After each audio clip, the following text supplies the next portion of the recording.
Mesdames, Mesdemoiselles et Messieurs, du côté du Cameroun, ça chauffe très très fort. Issa Chiroma passe à la vitesse supérieure. Il est en train de dérouler son plan. On va dire un plan pour véritablement déstabiliser le régime de Paul Biya. Issa Chiroma n'est pas dans la plaisanterie.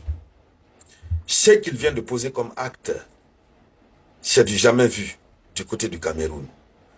Le monsieur, en réalité, on ne sait pas, il est fort du soutien de qui et de qui. Bon, on sait déjà qu'il est fort du soutien populaire, mais le soutien populaire, bon, ne peut pas pousser quelqu'un à aller jusqu'à un tel niveau.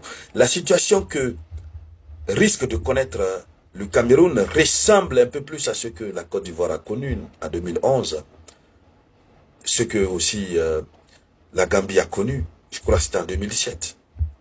La situation devient grave. Deux présidences parallèles, c'est-à-dire deux exécutifs, deux présidents de la République.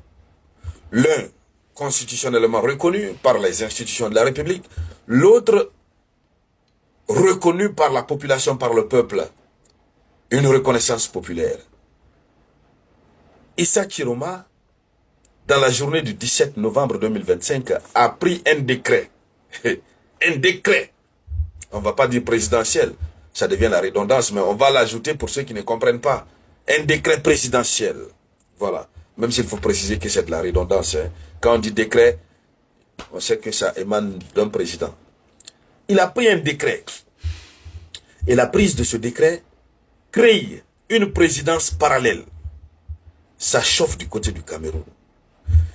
Vous savez que Issa Chiroma avait donné un ultimatum de 48 heures au régime de Paul Biya de libérer tous les détenus.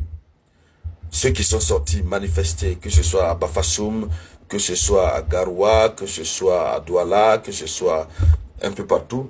Il y a beaucoup qui avaient été arrêtés. Beaucoup avaient fait l'objet d'arrestation. Il avait dit que si on ne libérait pas les détenus-là, il allait passer à une autre étape. Eh bien, l'autre étape, c'est sa présidence qu'il a créée.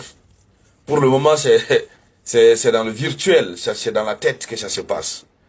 Mais ce qui est inquiétant, c'est que il s'est fondé sur quoi pour prendre un tel acte? Un décret. Il compte sur certaines forces à l'intérieur de l'armée. Il compte sur certaines forces extérieures. En tout cas, le régime de Paul Biya a vraiment chaud.